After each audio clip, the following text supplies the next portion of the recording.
Hello, Scorpio. Welcome to Dove and Serpent Tarot. My name is Paul. Thank you so much for letting me read for you. If Scorpio is your sun, moon, or rising sign, this is your tarot card reading. Remember to hit the like button, leave a comment, consider subscribing to the channel, especially if this reading resonates with you. If there is anything you would like me to pray over, or meditate upon, or send positive energy toward, please let me know. Now, this is going to be a general reading, so try to be open and receptive to whatever may come through during our time together. I am merely the messenger, and I ask you to connect directly with each of these cards and use your own intuition to take you beyond the details that I might provide. And remember, Scorpio, that the most important part of any tarot reading is you. High Priestess is our first card here. This is the voice of spirit in your soul, right? It is the light coming down. You're in this attitude of reception. This is a huge message coming in, huge revelation on its way. Okay, you're a person who I think is very in touch with the spiritual energy, with the divine realm. I feel that you have a solid relationship with your guardian angels, spirit guides, ancestors. And I think that they've always sort of been present in your life, you know. Maybe even from a very early age, you've had experiences with those sorts of things. Yeah. You're a very intuitive person. I think that you can very easily hear what Spirit is telling you. The messages tend to come in loud and clear to you, right? And I think that sometimes these come through your dreams, even through daydreams, fantasies, and also synchronicities and things happening outside of you. Okay, I wonder if now maybe the messages have been getting more frequent or even like louder, right? I feel that there's something very important Spirit's trying to get through to you. And, well, I'd like to think that you're receiving the message, but we'll see. We'll put some more cards out, and we'll put this into some context. All right. Yeah, there is that incoming message with that a Knight of Swords here. A Ten of Wands. Three of Swords. Okay. The Hanged Man. Ah. Yes, interesting. With the Ten of Wands there. And swords straight across. Three of Swords, a Knight of Swords, a Princess of Swords. So it's kind of like the message is coming in here saying that we've got to deal with the Three of Swords so that we can sort of start fresh with something, right? We got to get past this so we can take another step in this direction. And, you know, maybe this is turning over a new leaf sort of thing. Let's see what we have over here. The Queen of Pentacles, more swords, Seven of Swords. We have a, yeah, okay, so a lot of court cards now. We've got a Prince of Wands and the Eight of Wands. Very nice. Interesting. Yeah, this is interesting with the major arcana that we have there. Let's select the mystery card, bonus card, confirmation card. This is a random card from the Smith-Waite Tarot. This is the factor infinite and unknown. We're going to set it down right here and put Mr. Ed, the tiny horse, right on top. We're not going to look at that card until the very end, but it will tie everything together and it will give us the confirmation that we need at the end of the reading. Okay. If you have a prediction, put it in the comments. Let's do it together. Let's exercise this intuition we got. Yeah. Okay, let's take a look around the room. A couple things I noticed. The High Priestess and the Hanged Man, they sort of look like mirror images, right? It's almost as if they're holding hands up here at the top, right in the middle there. They sort of look like one is a reflection of the other. Okay? And I believe that this is sort of you surrendering to the will of the divine energy in your life, surrendering to the will of your spirit, of your soul, of God, Goddess, deity, universal mind, universal energy, spirit guides, ancestors, and that sort of thing. It's really you, despite what your kind of conscious energy is, which maybe we see with the Seven of Swords and partly with that Three of of Swords in the background there. Despite what your mind may think, maybe that's what this is. Maybe the Knight of Swords is your mind having an opinion that's different than what Spirit is telling you. And the Hanged Man is the idea that we've got to surrender. We've got to surrender this intellectual energy, and we're trying to mentalize something and think about something that might be by nature irrational. And we're being told to surrender to it. Okay? We've got our major arcana energies. Of course, we have our fire, fire, fire. We've got air, air, air, and air. We've got a little bit of earth over here.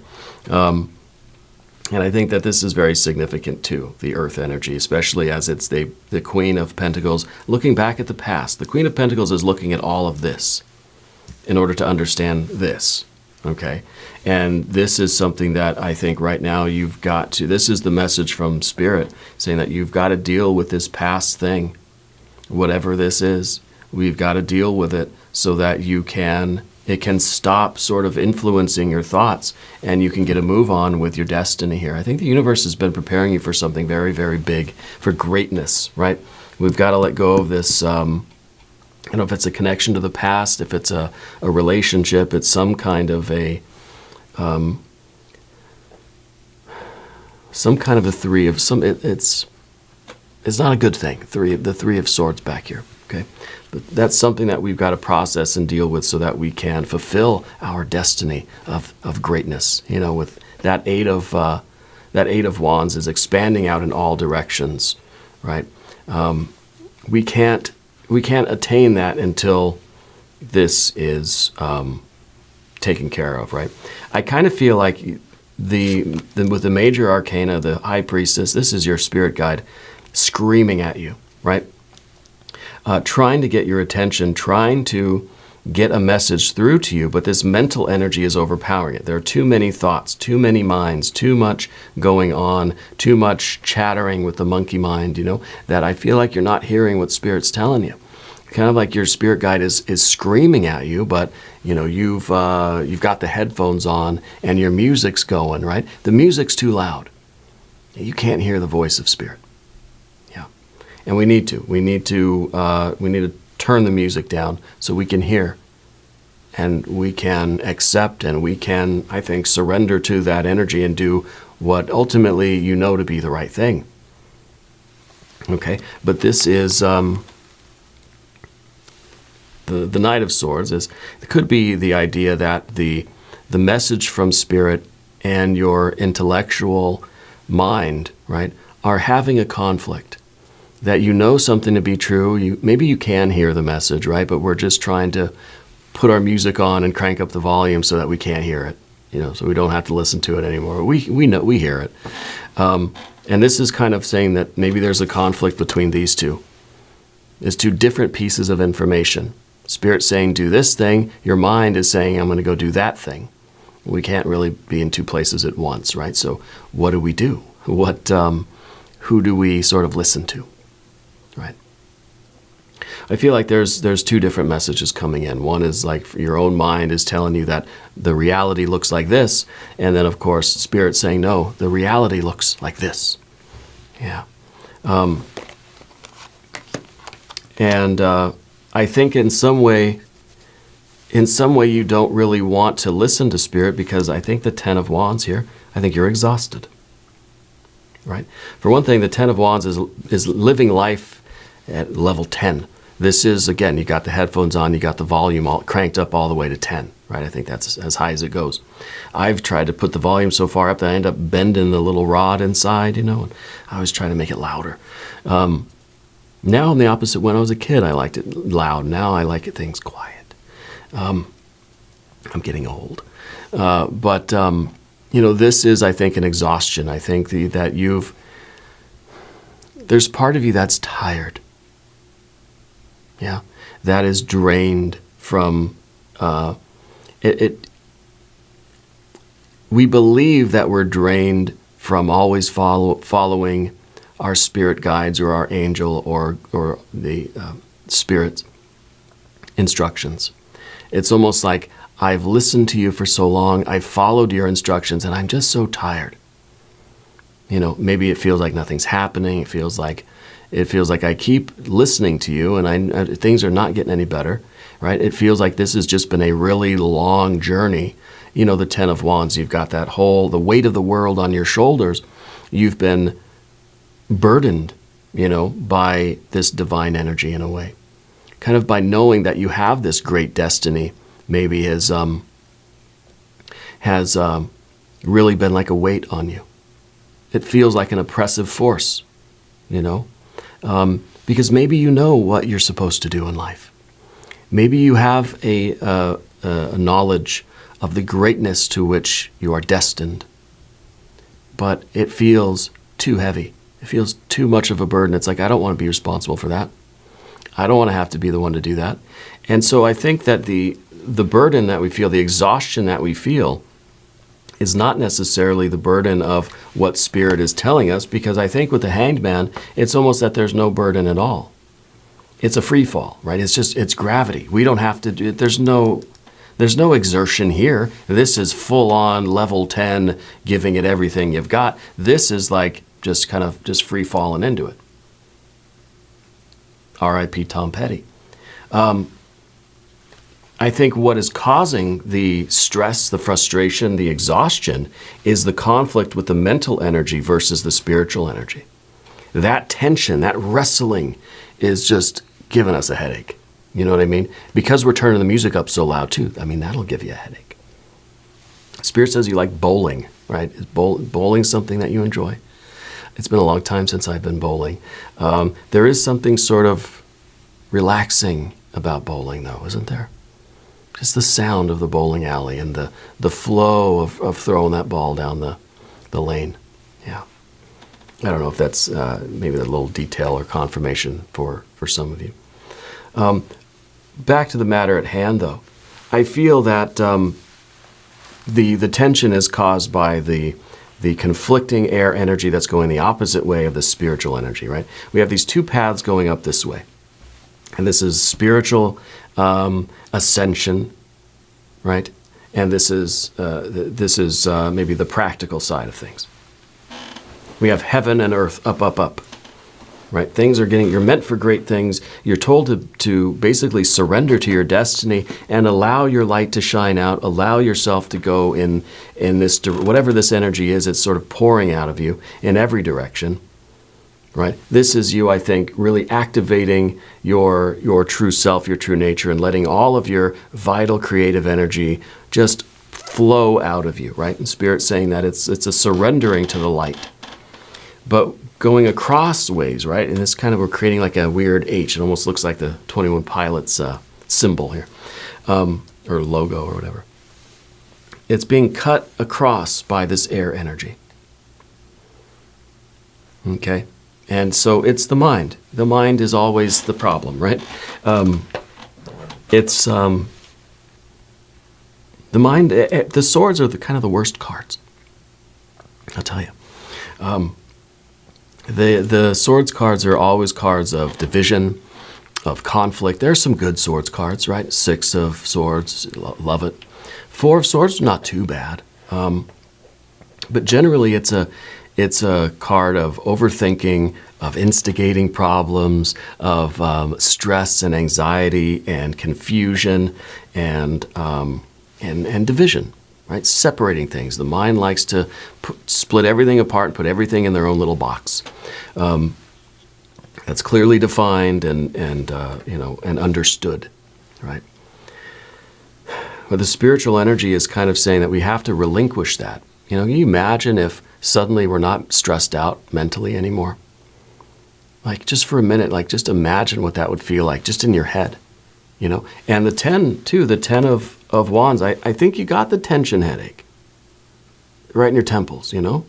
I feel like it is having a physical effect on you, this mental sort of stress. 3 of Swords in the background position.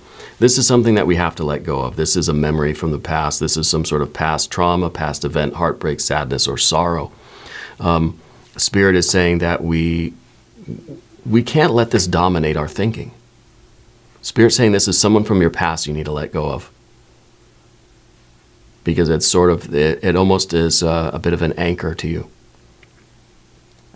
And this is like, let's say we're trying to do this hanged man, sort of surrendering to the light, surrendering to the divine energy, surrendering to our destiny. Should be easy, should be a free fall. But this is something that's sort of holding on to you, and so you're struggling against it. It's causing that 10 of Wands, right? So this is something that needs to be let go of. This is always the memory, this one. This is the way that we remember. We put together a situation in our minds. We put it together again, and we experience it again, and then I feel it again, you know? And the more we do that, the worse it's going to get. And the more we do that, the more likely we're going to keep doing it, okay? So this isn't something happening now. This is something happening in the past. I mean, it's in the past position. This is a memory of something, but we keep reliving it. We keep putting it back together in our minds, and for all intents and purposes, it's injuring us right now.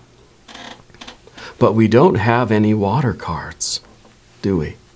Well, the Hanged Man is pure water. The Hanged Man is saying, you're just diving into the water and just letting it flow, right? So maybe with this Three of Swords, the idea is we don't realize how much we're hurting ourselves over and over and over again by staying attached to that past event or person. Maybe it's even kind of an unconscious level that we're still attached to that person. Because maybe we never actually allowed the water to come up. We never actually felt the feelings of it so that we could let it go. Why is there no water here? You never grieved for this person, or you never had closure, right?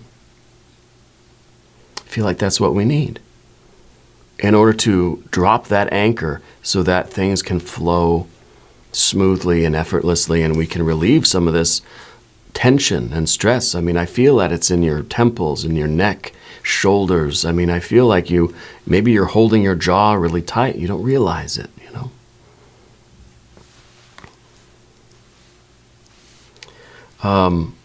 So the Hanged Man, we talked about the Hanged Man a little bit. It's that sort of free-flowing, free-fall energy. It doesn't take any effort to do this, you know?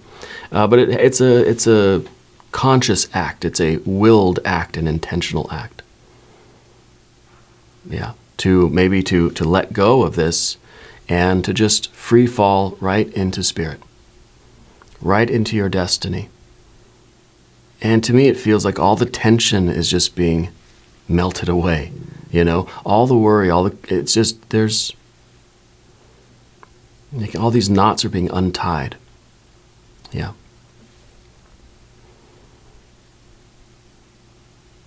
And what we see now with the future position, with the Princess of Swords, is our efforts to continue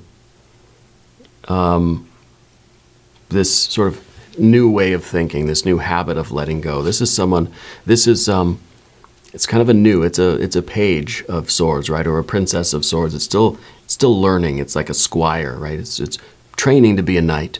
But it's kind of saying, look, your job now is to make sure that we don't go back to that previous Three of Swords, that we don't try to reattach that anchor, you know. And this is saying, yeah, I can do it. I can, you know, be vigilant and be observant.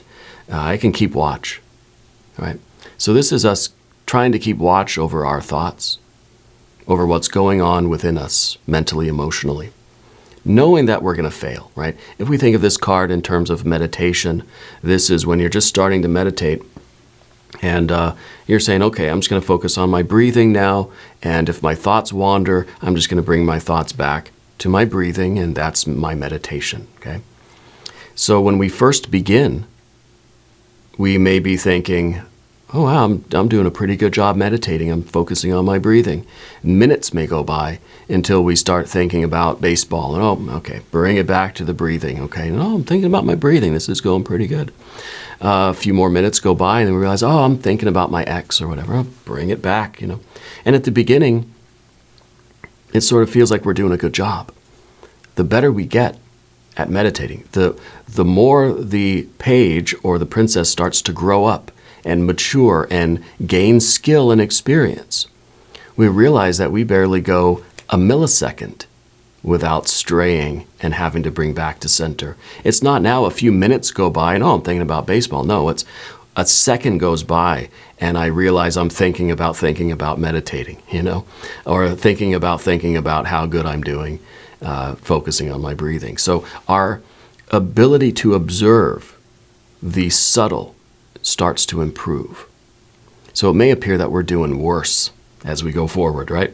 The better we get at it, the worse we feel like we're doing. And it's weird like that because our powers of observation are getting better. We're able to see the subtle. We're able to see the small movements of the mind. Before, it were just those big things. I'm thinking about this big thought. We're peering into the subtle, into the unconscious, better and better and better. So be ready for that, right? As we keep watch over this mental energy, let's understand that there's going to be a lot of distractions, and that's the Seven of Swords is creeping up right behind you. You're not even noticing, and that's what it's like. And we have to be vigilant. We have to keep training, and eventually, it's not just going to be those big, daydreams that I bring it back to the breath, and now I'm meditating again. We'll realize that we are constantly straying from center, constantly. It's like a dog that keeps pulling at a leash, and it may feel like they've stopped for a second, but then they just pull again, or you could just feel these little tiny tugs on the leash. And you know that the mind is going in these other places, and we're getting better and better at holding it to center, but we're getting better and better at perceiving all those very subtle movements, almost imperceptible movements of the mind, right? That's going to bring us over to the path of the serpent. And as we do this, I would like to ask for your subscription. If you haven't subscribed yet, please do. It's free. It supports the channel, and I appreciate that. Your general energy now is the Queen of Pentacles. So this, I think, is you now really understanding all of this stuff. Right? You're able to look at this past, and really the Queen of Pentacles is looking at the past. So specifically this. And understanding that this all is a lesson to be learned, so that you can now and always be the best version of yourself and follow your will in every moment, and overcome the mental energy that is trying to distract you or take you away, or pull the leash, or tug you off of center. Okay. The Queen of Pentacles, it's good to have the retrospective, but if we stay in the past too long, we might as well just be back here in the Three of Swords, recreating and remembering this situation or this person anyway, just as we were. So it's not that the Queen of Pentacles loses themselves in the Three of Swords and things are just like they were. It's an understanding of this whole process to apply to the future. Now, the Queen of Pentacles has to turn around and look forward. That's the work of the Queen of Pentacles, is to get out of the past, to understand the past, to be able to have the retrospective, understand the past, distill it down to kernels of wisdom, but to make the shift to the future and start using that wisdom moving forward. In other words, how are you going to handle all of the other distractions and all the other thoughts that you have that are going to continually get in the way of you doing your will? Okay, the Seven of Swords in the position of the environment, there will always be new things to sort of add to the stress and the burden and the distraction of life. I think that this is you having other attachments, other anchors, other karma to work out. This is also criticism coming in from other people, distractions from other even interests that you have. Okay? This is you sometimes second-guessing yourself. This is even a little bit of insecurity. Sometimes we feel like I'm meant for this greatness, and Spirit has this calling for me, and I can hear my guides directing me toward life. Other times we think, that's not real. It's just my own it's just my own mind that's telling me these things, and this isn't meant for me. Like, we start to doubt. We start to doubt. Okay? And doubt is a very important step on the path, you know.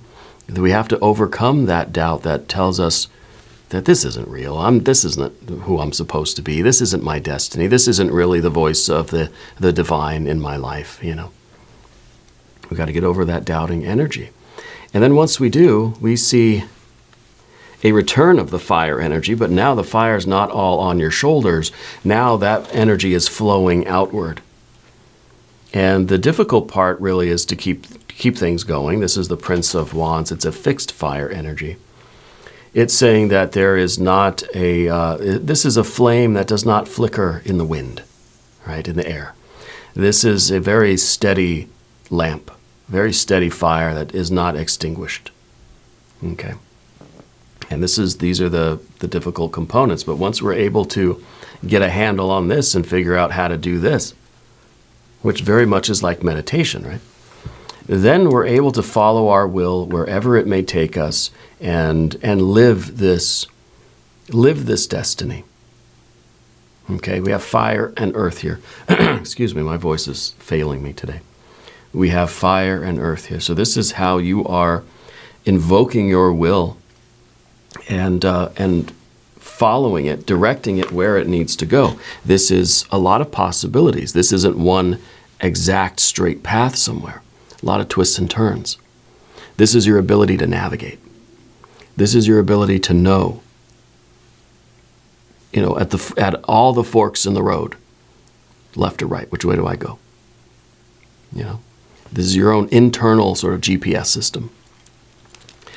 And this is leading you to what you're meant to do. This is the preparation for your greatness. And this is you traveling that path. Okay. I want to look at the mystery card before I lose my voice. It's going out fast. I want to see some water energy. You know, I want to see some joy, some beauty, some love. Any good water card here will do. If you have a prediction, put it in the comments. Let's take a look. Oh, it's an 8. Okay, we said good water cards. But maybe it's important because the 8 of Wands is knowing what things to walk toward. The 8 of Cups is knowing which things to walk away from. You see? And I think we need both. It's sort of both. It's different ways of looking at the same thing. Because we think of this card as walking away from something, but they're walking toward something else, right? Following their will. Not following their emotions, their feelings, you know. Following something that's higher than that. Following the destiny. We always talk about, you know, you got to follow your feelings and things like that, but not following the transient, impermanent emotions that we have on a daily basis. You know, can you imagine if we did that? No, this is being able to walk away from things that you know are not meant for you and follow the path that you know is that Spirit is telling you. And when we're doing our will in this way, walking toward what is for us, walking away from what is not, it feels like a flow. It feels like a harmony where there's almost no resistance, no effort, no friction, right? No friction. Spirit's been preparing you for greatness. I believe that. We're going to do an extended reading as well. If you want to stick around, there is a link up top. There's one down below. New readings for Scorpio Wednesdays and Saturdays. If you don't want to watch the extended reading here, you can head over to the website, doveandserpenttarot.com. If you haven't subscribed to this channel yet, please do. It's free. And leave a comment. Let me know where in the world you're watching from. I want you to know that you're the most important part of Dove and Serpent Tarot. I thank you, and I love you, and we're all in this together.